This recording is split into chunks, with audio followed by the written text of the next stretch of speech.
Welcome back to the latest episode of the Key and Mang Audio Experience. I'm your host, Mang. As always, I'm my fellow co-host, Key. Key, what's good? What's up, Ming? How are you? I'm good. How are you? I'm lovely. Can't Love it. Love it, love it, love it. On today's episode, we have the other half of Off the Clock, and he's on a mission along with his partner to help business owners provide their solution to clients' problems by getting in front of them on Google through SEO. Mr. Paul Ochieng. Paul, what's good? Yes, sir. What's up, y'all? What's up to all the listeners? Happy and blessed, and honored to be here. Appreciate you coming on. We like to start off the show with you just telling a little bit about yourself and how you got to the point where you're at right now. Yeah. How did I get to the point, and a little bit about myself?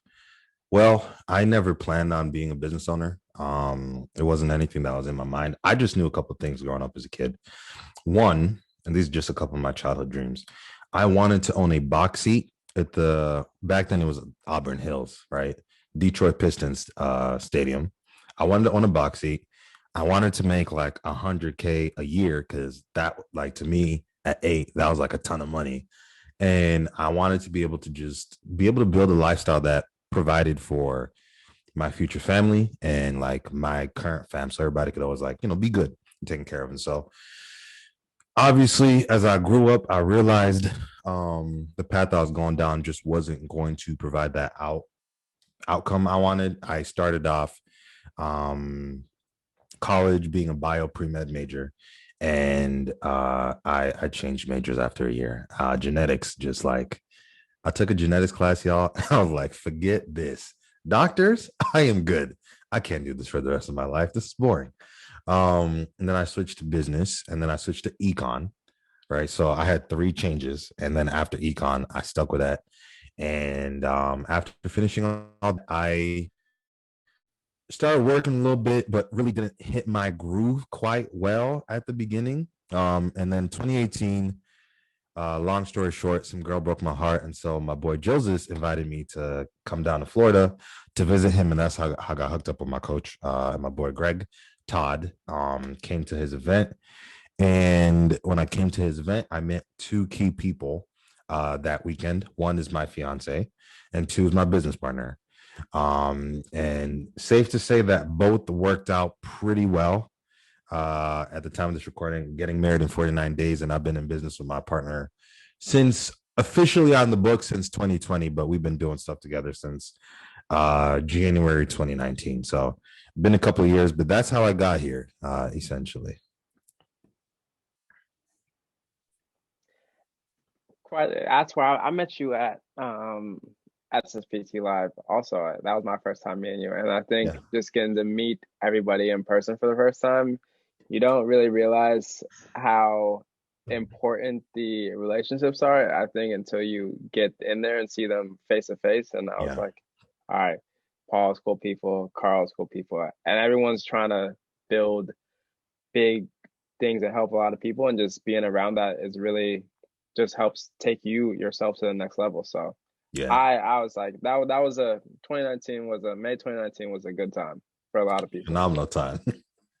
All right, so then you and Carl, with what you got going, can you tell us a little bit about what you got going with Off the Clock and how you guys help people?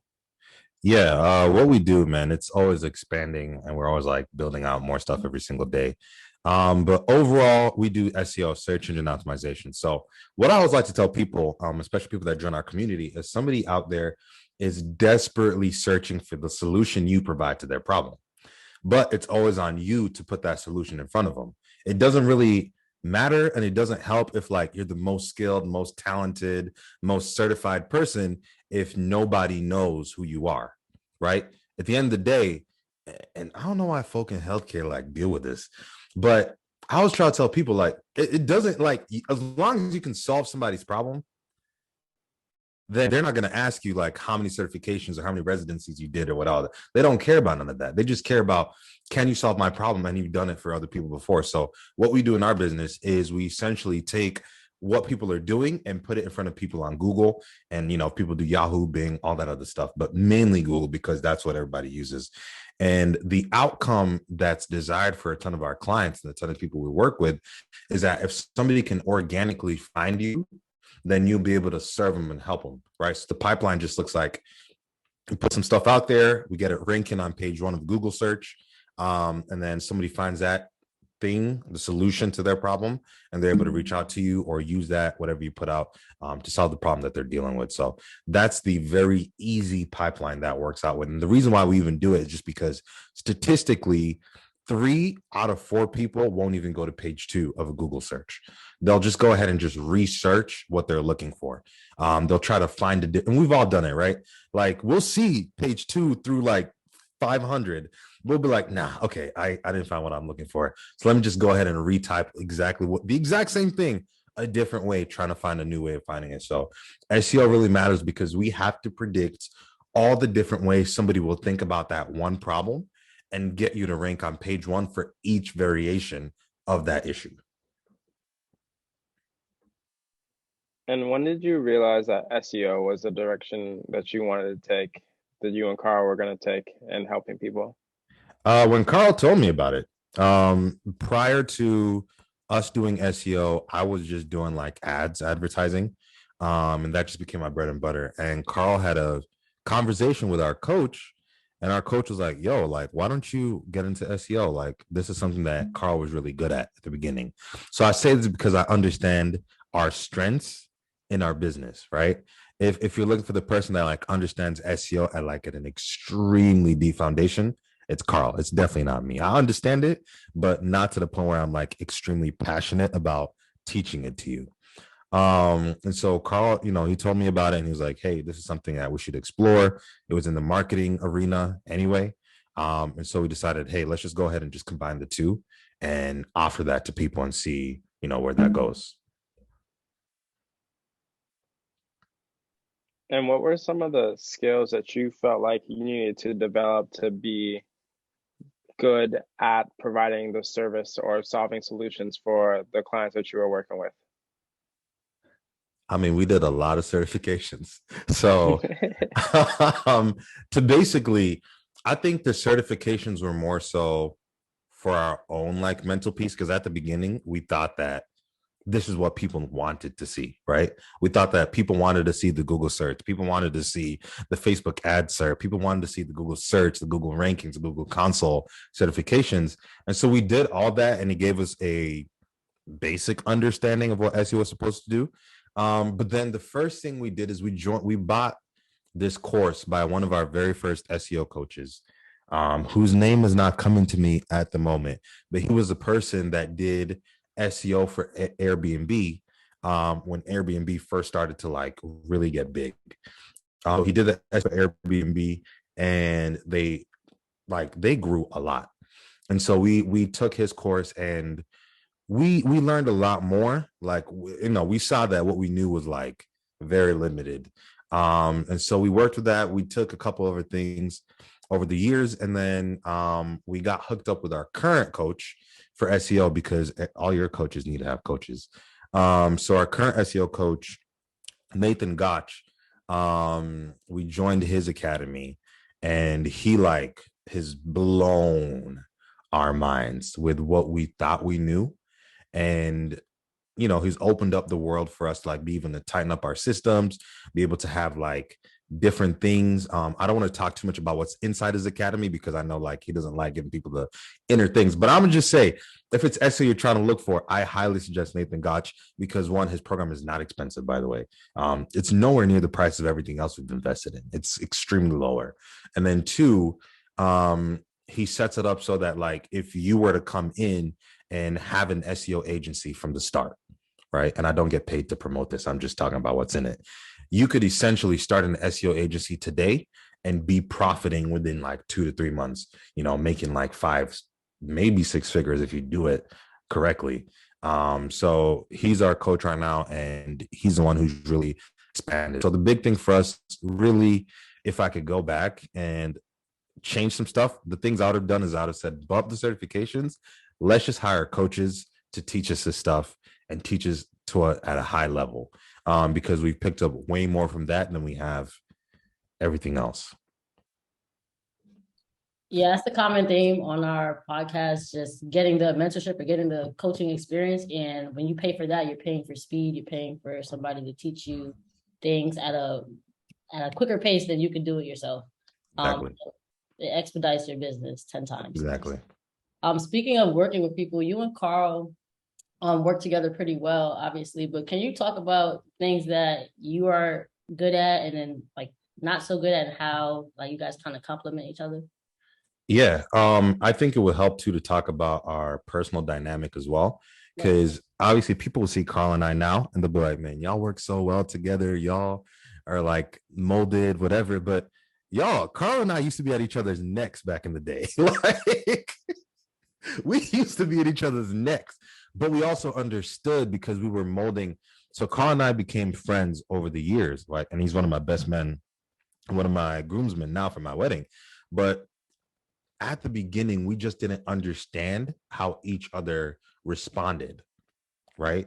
And I think that's something that in like partnerships, a lot of people miss out on. And so we just didn't understand how each other responded. I'm more the big picture. It's funny because like this morning, he just joined the Peloton community. So this morning I was trying to walk him through like how to like do something on the bike, and we spent like 2 hours going at it, right? And so for me, I'm very big picture, but he's more step by step.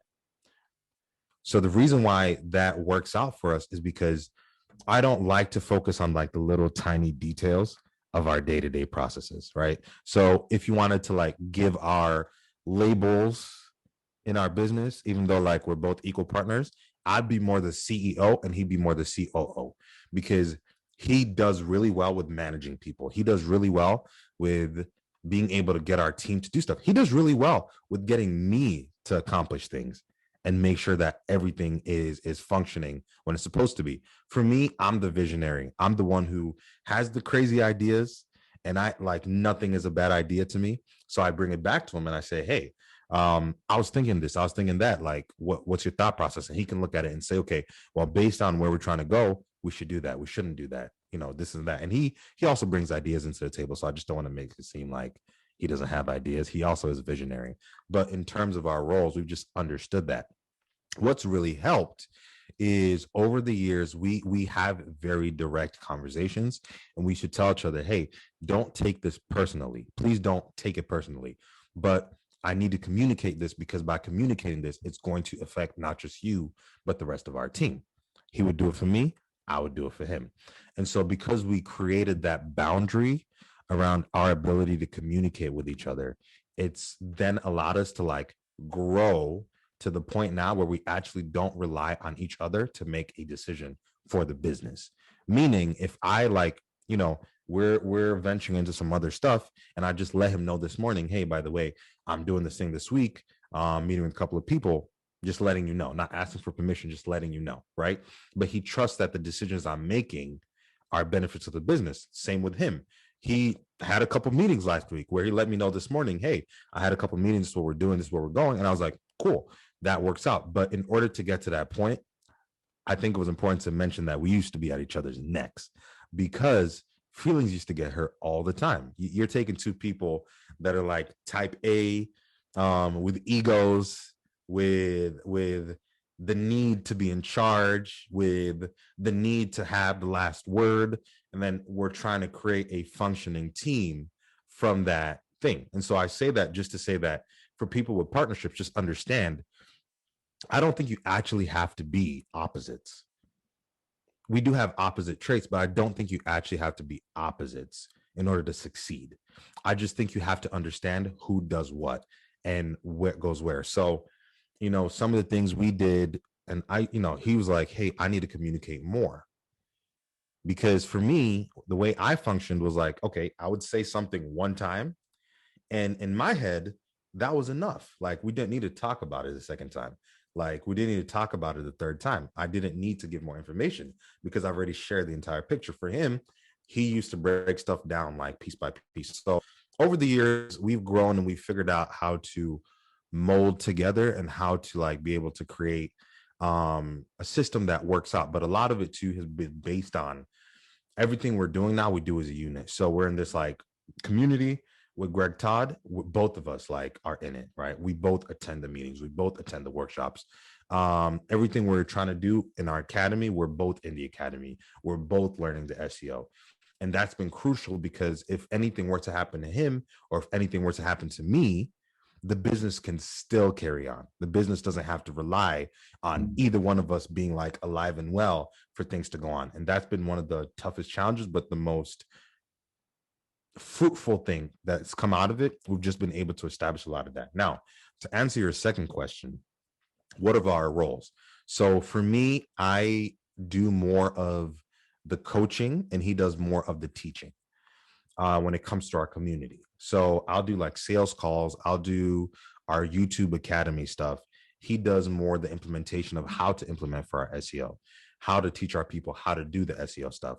And that's because that's what is ingrained in him, right? That's his natural stuff. For me, I am more the coach. I am more the motivational person. I am more, let's get on a one-on-one call and figure out what's mentally blocking you from achieving the stuff you want to achieve.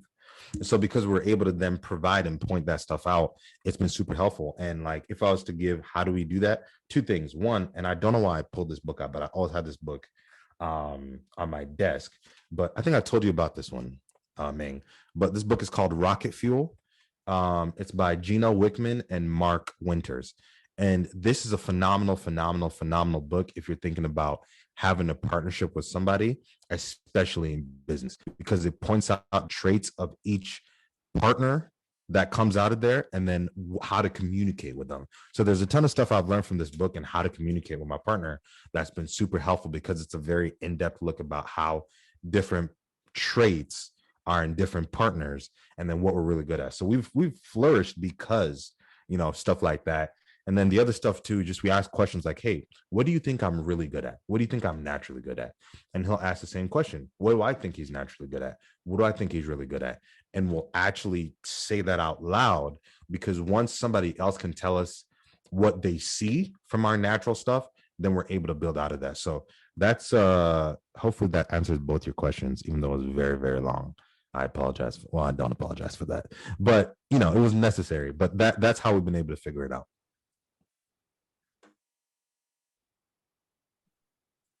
I like that. I know Meng likes to ask that question all the time, but I beat him to it. I'm actually gonna read that book because I'm interested in kind of implementing some of that stuff. How would you say that this being a business owner has like impacted your growth personally over the last couple of years? It stretched me a lot. There's stuff that I look at being a business owner kind of like how I probably will look at parenting when the time comes. There's stuff that before I don't think I was able to withstand. Let me say it like that. There was stuff that I don't think I had the capacity to handle. But with being a business owner, I've learned a lot about myself. I've learned a lot about what I'm able to do, what I'm capable to do, what I don't even care to do. That's another one, right? Like when you realize the stuff that you really don't care about. And also it's just really giving me an in-depth look at how I look out on the world, because now, remember, like when I was a kid, I was looking at 100K and I was thinking like, yo, 100K is a lot of money. Like I'm about to be balling, right? Until I've realized my dream car costs more than 100K. So most people like Bugattis, whatever. My dream car is a 1967 Shelby GT 500, and it is 400K, and it's only like 14 or 15 of them things in the world. And if anybody's wondering what car that is, just go watch Gone in 60 Seconds. You're going to see what car I'm talking about. That's my dream car. And so like when I realized that car costs 400K, but I can't responsibly buy it, right? I was like, well, I got to step my bread up. So being a business owner, I've been able to just look at even money differently now, because now it's like certain things where before, how does Greg always say, trading time for money? Now I just look at like everything as if like there's a solution I want to reach. There's an end goal I want to get to. And so how can I provide value to the world, right? Or to our people so I can actually get to that end goal? But being a business owner has been phenomenal just because it's completely shifted my view of how the world works. And now I'm more on the other side, I think, of capitalism, where I'm like, this thing really works for me. And so I know that by doing what I need to do, I can create a lifestyle not just for my future wife and our future family, but for my business partner and his future family, for the people in our circle, opportunities for them as well. Be able to show an example. One of my passions too is I want to do like exposure trips for kids, because like coming up, I grew up in a really nice neighborhood, but like 20 minutes down the road was one of the roughest neighborhoods. I think it was the roughest neighborhood in the US in like the 90s, right? And so there's a bunch of kids I came up with that they'd never been out of the state of Michigan unless they played sports, and we went across the border to like Indiana or something like that. So I want to do like exposure trips for kids, and I take them to like Dubai and freaking Disney and all these other places, but I also understand that I can't get to that point with like a regular job. There's nothing wrong with it. I just know I can't get there, right? And so being a business owner and having a business, it's just shown me how I can do that for them as well, because it provides an example for them and stuff that is possible. That's been a big thing, like what is possible and what we can do, especially with people like, everybody looks like us. We don't see too many people that are like crushing it at a really, really, really, really high level. And so how, for me being a business owner, it's like, how can I create something that if somebody just sees it as a kid, they can be so inspired that they want to do it. And so that's how having a business has shifted a ton of stuff for me. Were there things that you experienced early on that you were like, oh, I probably should have done this a different way, looking back on it now? Like some of your early pitfalls or mistakes that you look back on like, man, I wish I would have done this a different way now? A ton of stuff. A ton of stuff.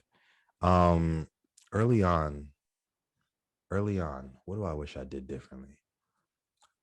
Gotten a different accountant. I wish that's something I did differently early on. Let me tell y'all something. The right accountant is crucial. Like, not that I had like IRS problems or anything, but early on, I just realized there's a ton of stuff that we could have saved on taxes that we didn't, because the account we were using wasn't like 100%, not 100%, but they weren't as well versed as like some of the other people. And so there was an accountant that had reached out to us, but she cost like a pretty penny come tax time. She was like 5-10 grand to do your taxes.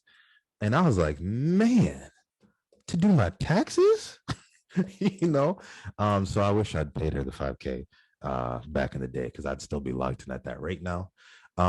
Something else I wish I had done. I wish I had done more personal development earlier on, just to figure out who I am. Just because I think at the very beginning in business, I did a lot of not copying, but just following the steps other people did. And so I don't think I quite carved out what I wanted to do myself early enough. I wish I'd taken bigger risks earlier on. Like, I wish I had been willing to believe in myself more than I did. I believed in myself, but I don't think I believed in myself like I believe in myself now. And so I had the capacity to do that 4 or 5 years ago. I just didn't do it because I was scared. Like, what if it doesn't work? What will other people think? How will they view it? Like, I quit this thing and I decided to like go 100. When I went into business, y'all, I went 100%. I didn't do the let me save up while no, I said bump it. I'm going 100% into it. And I wish I had believed in myself a lot more. Anything else in that? I mean, other than that, I don't know if there's much else I would have changed just because of the results I'm getting now and the lessons I've learned. But if there's anything else I would have said, maybe paying more attention to a lot of the lessons I was learning from failure. At the beginning, I looked at failure like failure and not as like lessons or different ways to do stuff. And so there was a ton of stuff in my mindset that prevented me from getting big results. And so just, being able to reshift my perception of how I looked at failure and the lessons I was getting from it, because those things. Can you touch on the things that, like mindset wise, prevented you from getting big results? Yeah, just not believing big things could happen. So there's two very standout things that happened that caused me to like have to believe in myself. And I'll start off by saying this, like, I don't shy away from talking about money because, as the Bible said, even this morning, money makes the world go round. But I think it's more important too because it's important to understand how seeing other people's success can motivate you. So the very first thing that motivated me when I first started business is I saw my mentor, Greg. He did, I think he did $500,000 on a webinar. I think it was 2018, right? He did $500,000 on a webinar. And I looked at that and I was like, I've never seen that. I was like, I never knew you can make, I mean, outside of being like an artist, like legitimately, outside of being like an entertainer or like an athlete, I didn't know we can make that much bread all at once. So I remember like watching him do it. And I'm talking about folk were going crazy. Now, I mean, I joined, right? But folk were going crazy. I was like watching the money, like the amount of people that are purchasing, and I'm looking at myself and I'm doing the math. I'm like, well, the course costs this much, and there's this many people that joined in. And I was like, yo, this man made $500,000+ at one sitting. And I was like, man, wouldn't that be nice? I was like, one day, wouldn't that be nice? Right. So that was the first thing. Actually, three things that stuck out. That was the first thing. The second thing is the day I watched my best friend, Joseph, make a ton of bread, right?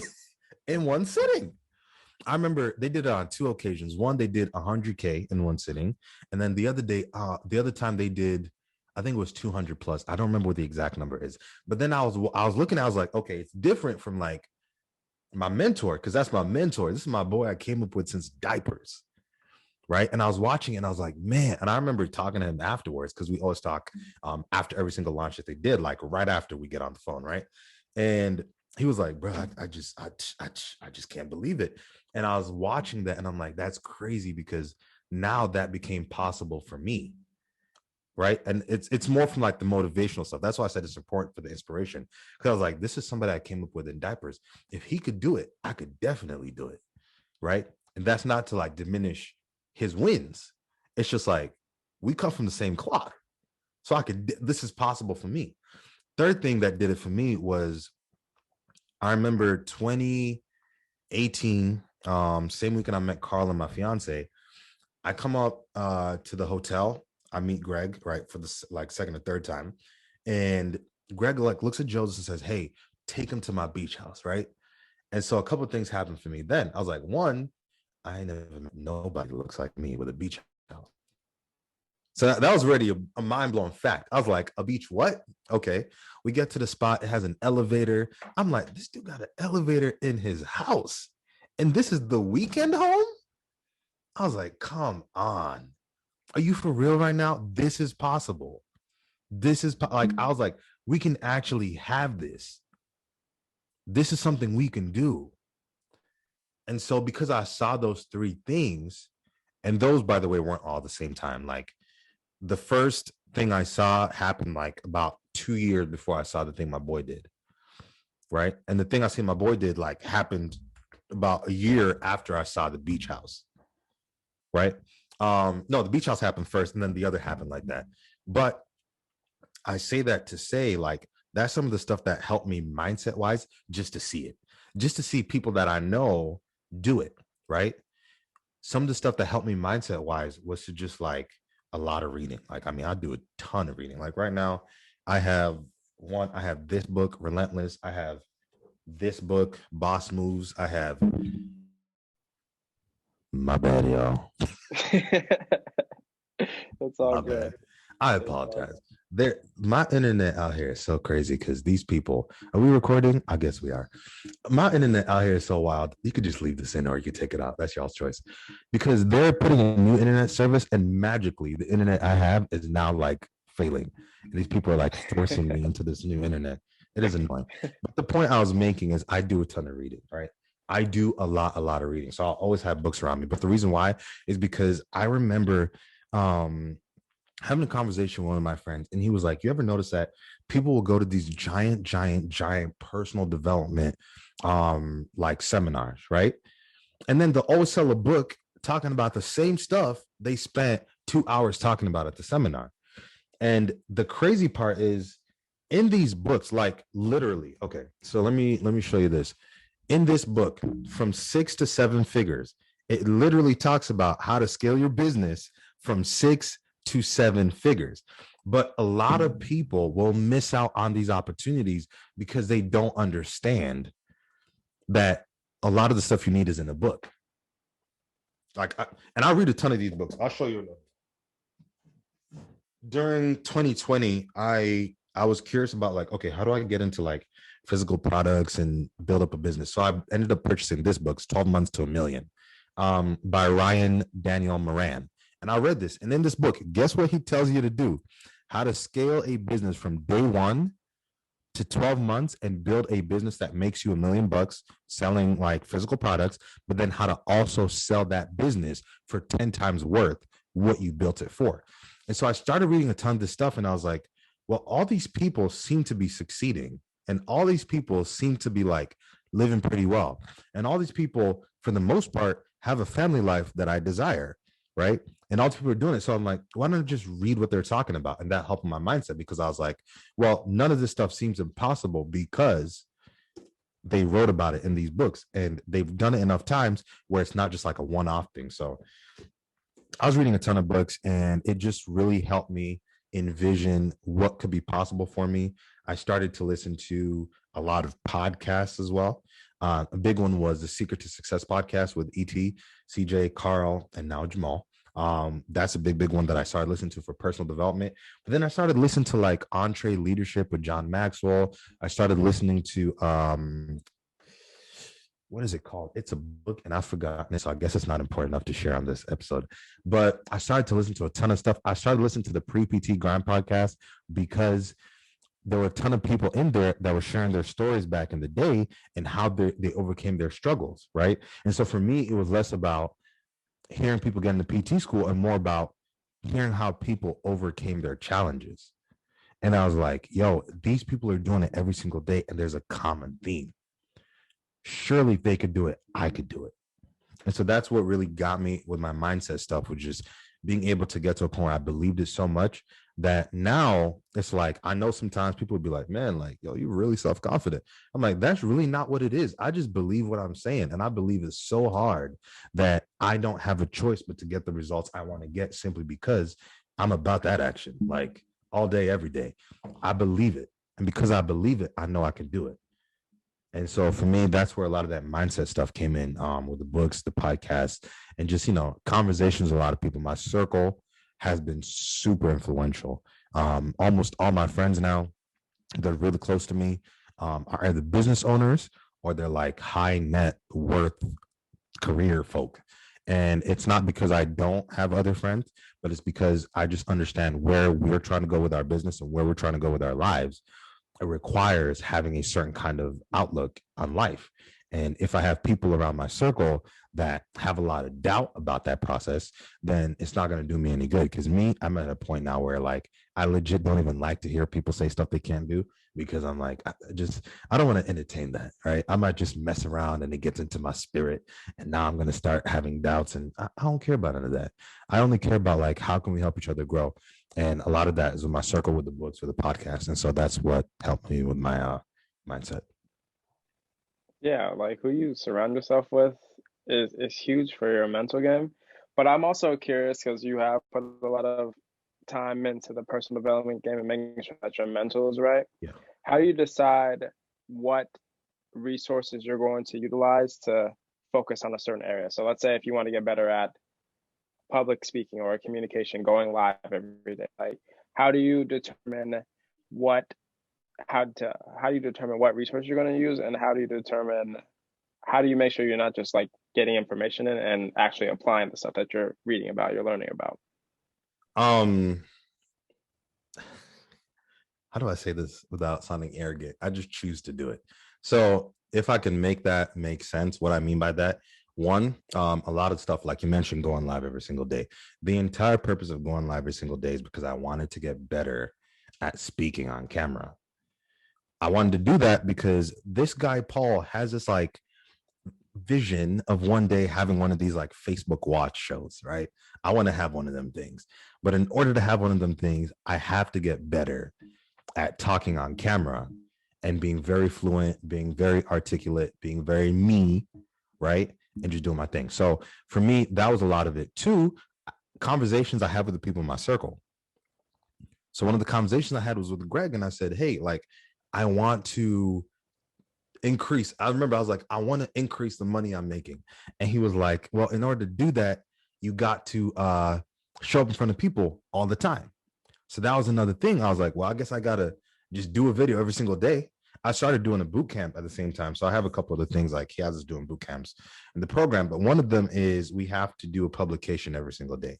And I was like, well, bump it. Instead of trying to like come up with some fancy caption and some whatever, I'm going to just do videos. I'm just going to do live videos and hit 3 birds with like 1 stone. Another thing is I just like in relation to stuff I wanted to do. So this rocket fuel book was a suggestion from one of my friends, Joseph, right? Because I've been asking him like, well, how do you and your business partner, Casey, how do y'all function? How do you guys do all that stuff? And he's like, well, we also work on this stuff. So he's like, go ahead and read this book, because he was reading this book at the time. He's like, go ahead and read this book and understand how that works. When it comes to like being able to just figure out how different sales, I was just asking the people in my circle, hey, what are y'all doing to get better at sales? What are you guys like functioning? And so it works out well because we don't like hold stuff back from each other, because we understand that if I help you, we can probably partner up down the road and we're both equally yoked and we can like really crush this. One of my buddies, he was asking a question about, and I don't care if I share this, whatever. His name, David Cardilano, and he was talking about, he's trying to get better at sales for his email marketing agency. And I was like, dude, here's all my stuff I'm using, but this is the exact like format I have. This is how I'm doing it.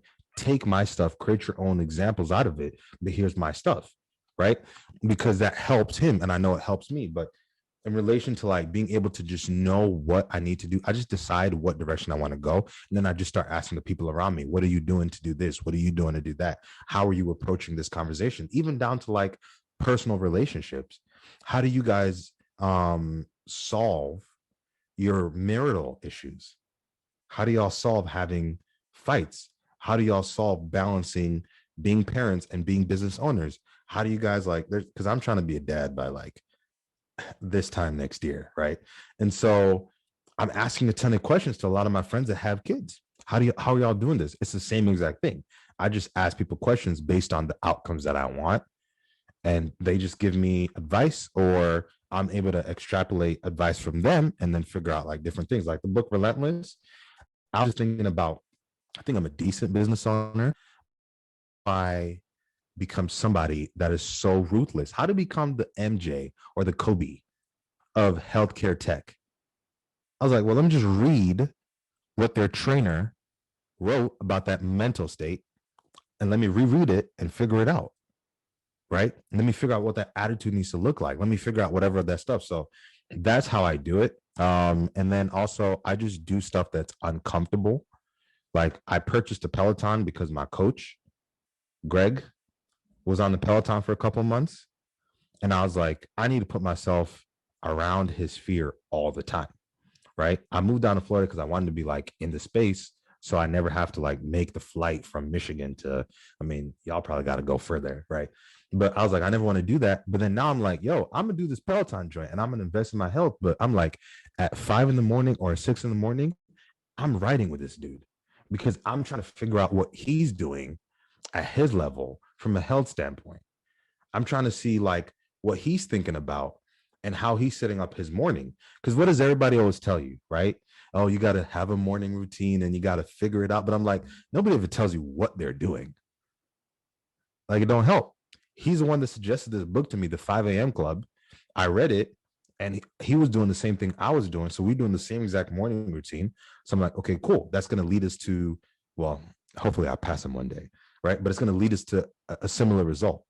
And the whole point of saying that is because I just think, and for a lot of people too, if they're trying to figure out how do you choose how to build up yourself, how do you choose, one, you have to let go of the lie of perception. What I mean by that is how, like, if we believe a lie about how we perceive something, that becomes our reality.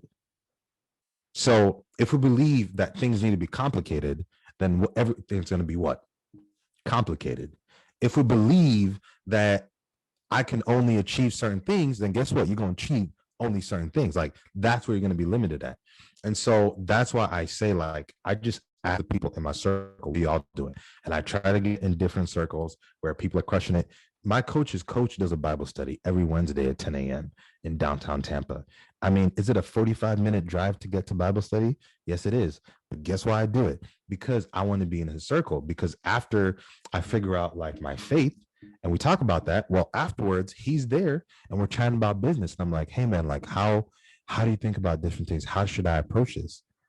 There's a ton of stuff we're trying to do in our business now that I'm not old enough to have the experience to understand how people would approach certain things. So I just put myself in different situations to be able to ask certain people, how do you guys approach this? Like, how do you think about it? And I also do it for people that probably could give me bad advice. The reason why is because, this sounds terrible, but I then get a very clear example of how not to do something. Right? Like, I ask some people stuff because I'm like, okay, bet I'm definitely not doing it like that, because I know when you did it like that, you got that result. And so now I'm going to key in and focus in on what I want to get, but I'm going to ask the right people. I'm going to ask everybody, like, how they do that stuff. And if I was to wrap that entire answer into one thing, ask questions.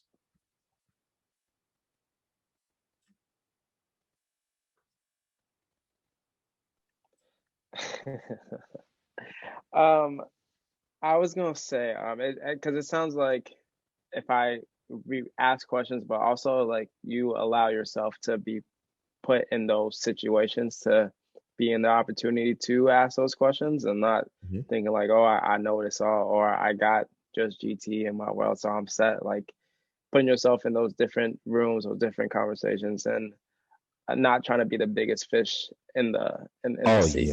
Oh yeah. Listen, if you're the smartest room, I used to think that was a bunch of smoke. If you're the smartest person in the room, my friend, get a new room, because you are, like, destined to have a painful experience.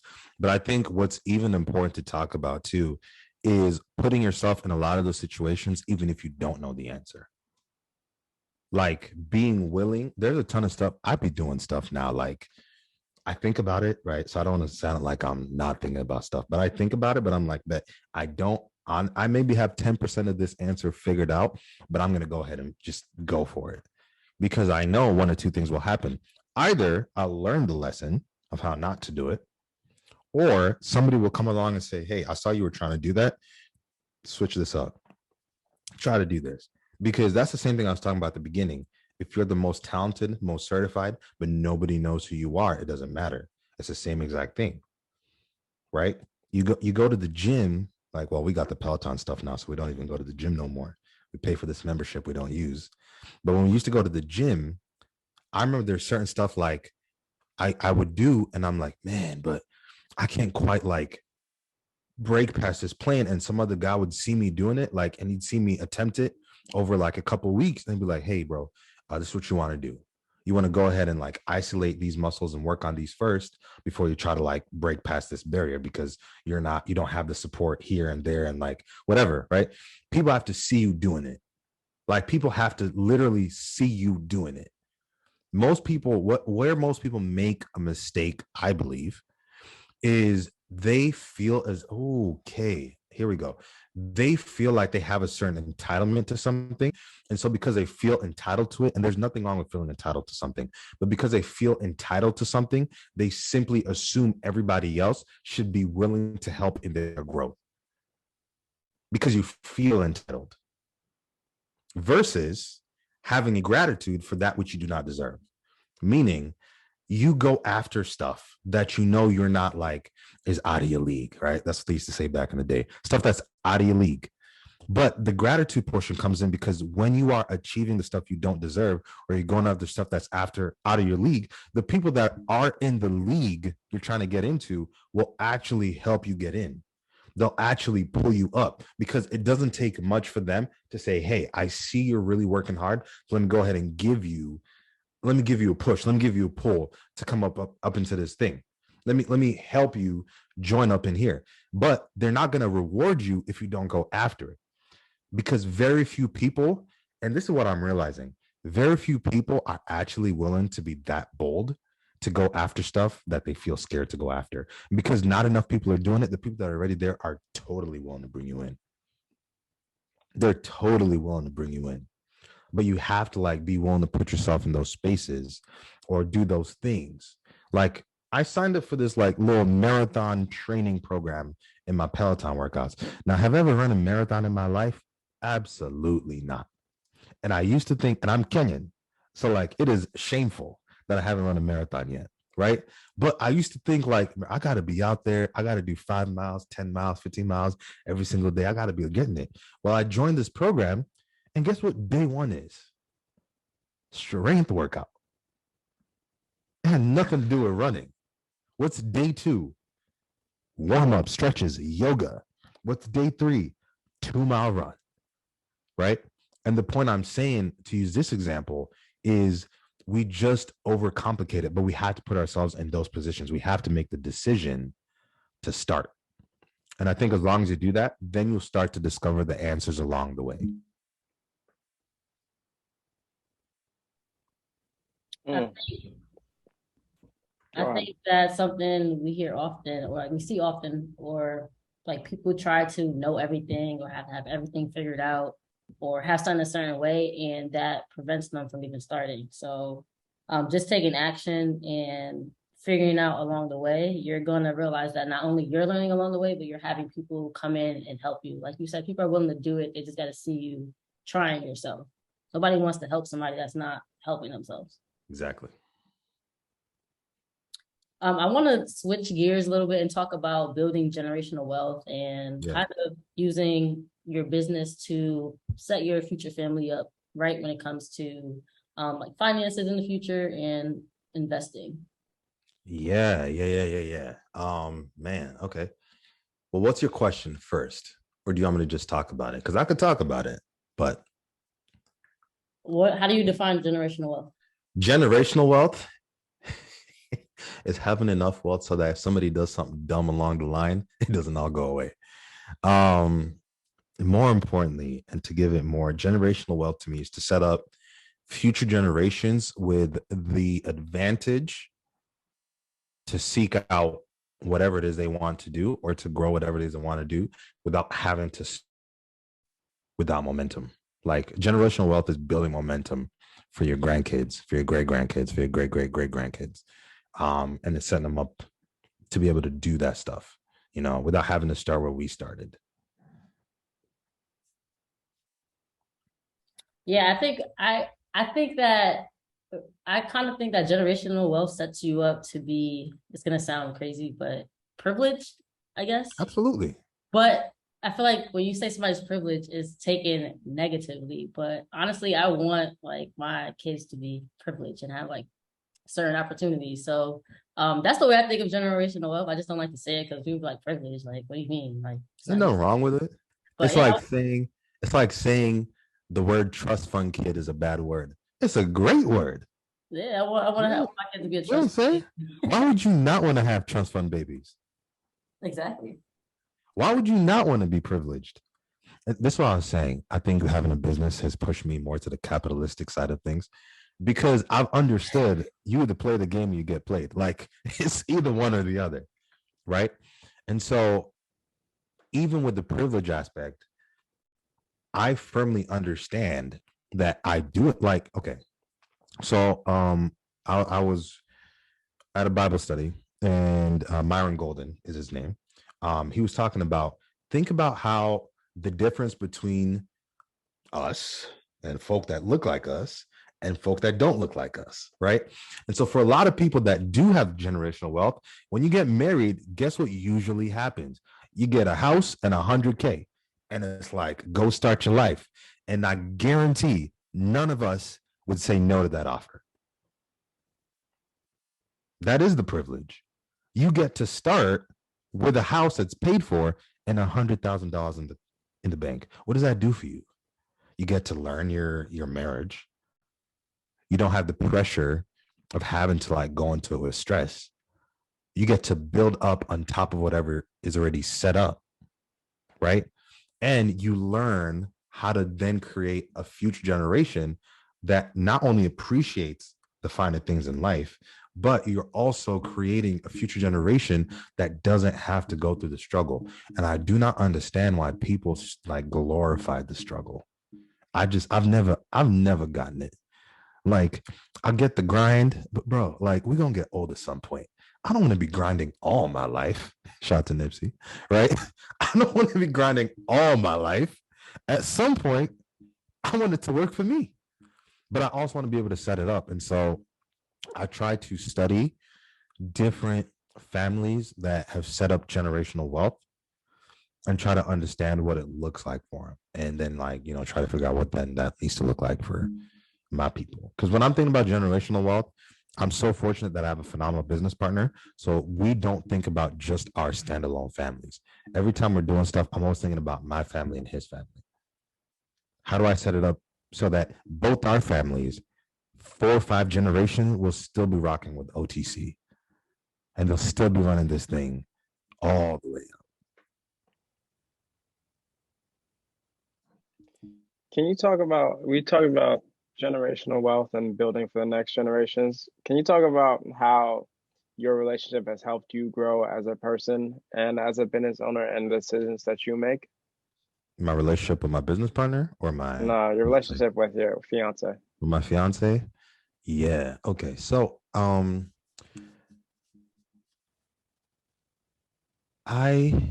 made a ton of promises to this woman when we first started dating.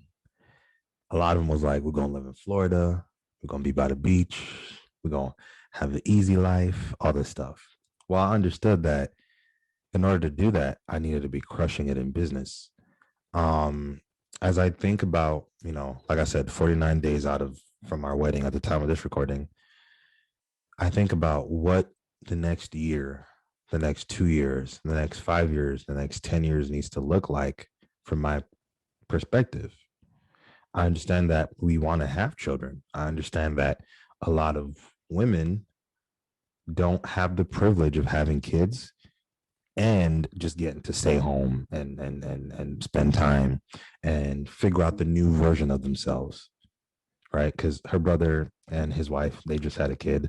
Kid is like 5 weeks old now, right? But we spent all last week with him, and I was even watching his wife, and I'm like, man, like, you're learning this new version of yourself, and you're learning what it means to be a mom now, and how to love the new body, and how to love the new self. And so I'm like, I have to be able to create the space for my wife to be able to have that without having to think about, I got to go back to work or I got to whatever. But then I'm like, I also had to create the space so that when our children go through that experience, they don't have to struggle when our great grandkids go through that experience. So how has that affected?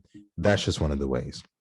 Another one of the ways is in the decisions we're always making. Because now, like in the business, I'm like, I'll be honest, and I'll just share this out loud because it doesn't matter to me. I'm trying to like have 100K months every single month. Like, I just start the month like, we got to close 100K, like, and collect, because I understand what it is we're doing, right? I also understand, this is going to sound wild, the more money we make in our business, the more we get exposed to people that have really set this generational wealth thing up correctly, right? Like, we just started talking about the trusts and all that stuff and how to put the business in the trust. And like, we just got exposed to this guy because we wanted to get into real estate, and we've been studying the real estate game. But then Friday, we just got exposed to this guy that's a developer. And so he does builds, right?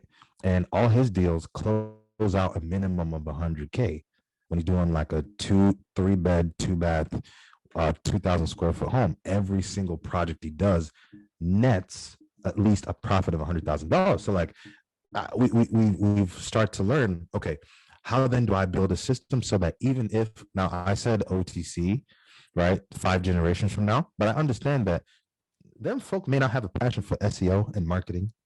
I understand that. These people, my kids probably won't want to do this stuff. So how then do I build a business that still incorporates the ability for them to have ownership, even if they don't choose management? Right. And so with my fiance, it's the same thing. I think about like, okay, all the stuff that I'm doing now directly affects her, but it also affects Carl's wife. That's why I was asking relationship with who, right? Because every decision isn't just based on my wife to be, it also deals with my business partner and his wife. So how do we set up a company that can provide like, I mean, yes, we each have like our individual stuff. But we also have a ton of stuff that's united.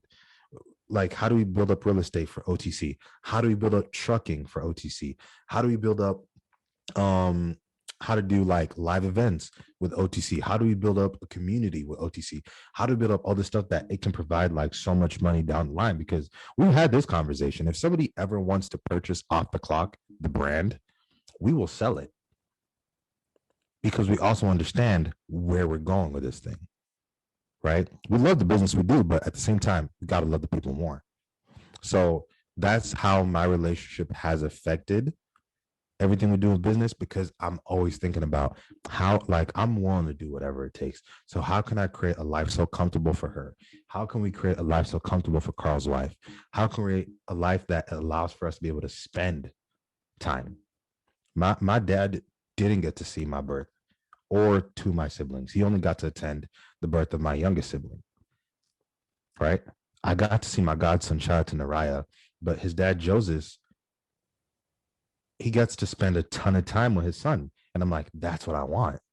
I want to be able, when we have kids, I'm spending, they remember, right? They remember those days. They remember those opportunities. But I want that to be down the line, not just us, but our grandkids, our great grandkids, our great great grandkids, 5 generations down, because I understand that the relationship we're building, so the relationship we're building in the business and the ones that we have with like our wives is going to be a direct like reciprocation of what's going on in the business. So if that answers the questions, I hope so. But like, that's how it affects it. No, for sure. I was just because I know how important family is. I know how important, the fiance and the wife to be is to you, and I know what you're trying to build. So I was just curious what it's like to have a business, but also have a fiance that you need to take care of and be there for and be a part of, make sure you're present for everything, but also managing and building a business. I mean, it also helps that she's really supportive. She also has her own business as well, that her and I are in business together, but it also helps that she's really supportive. So there's a ton of sacrifices that she makes with time, with all the stuff, right? We try to do weekly date nights, but we can't always do them because sometimes I got to do a masterclass. Sometimes I got to do a coaching call at night. Sometimes I got to do podcasts on Sundays, right? And so she understands. And so it's because she's understanding and she sees. That's the other thing. For anybody that's like trying to build a business and you got a spouse and all that stuff, remember 2 things. One, if you start this business thing after you met your person, understand they started dating or they married the person you are. They didn't marry the entrepreneur. They didn't get with the person that was building the business. They didn't get with it. That's not who they signed up to be with. So just know that it is not their responsibility to actually believe in your business. And that's going to be a hard pill to swallow for a lot of people. It is not their responsibility to believe in your business. That's not who they signed up to be with. That's the first thing.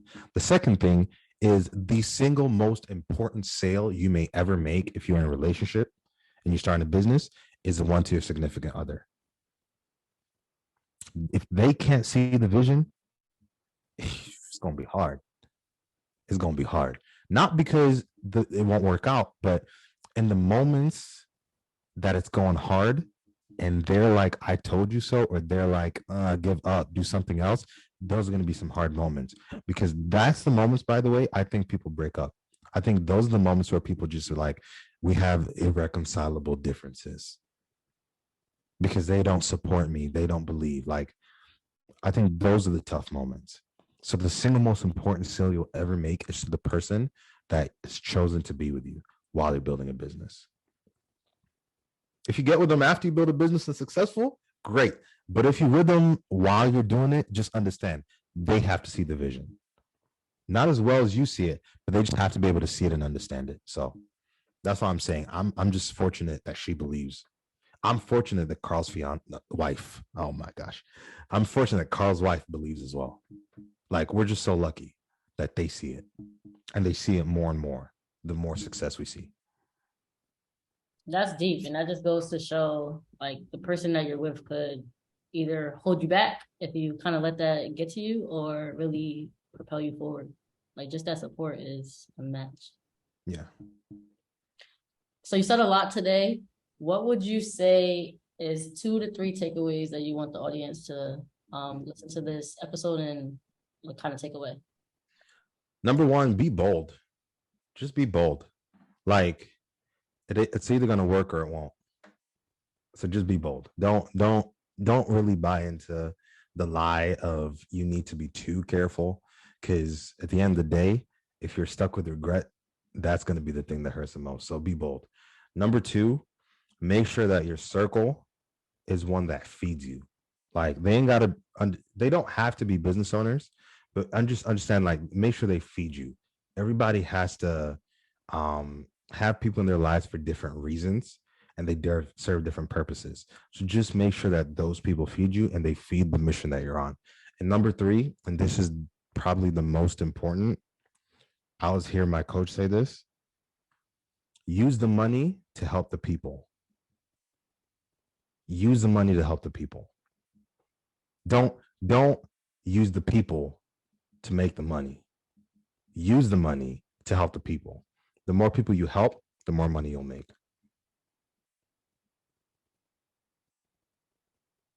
Preach. That was great.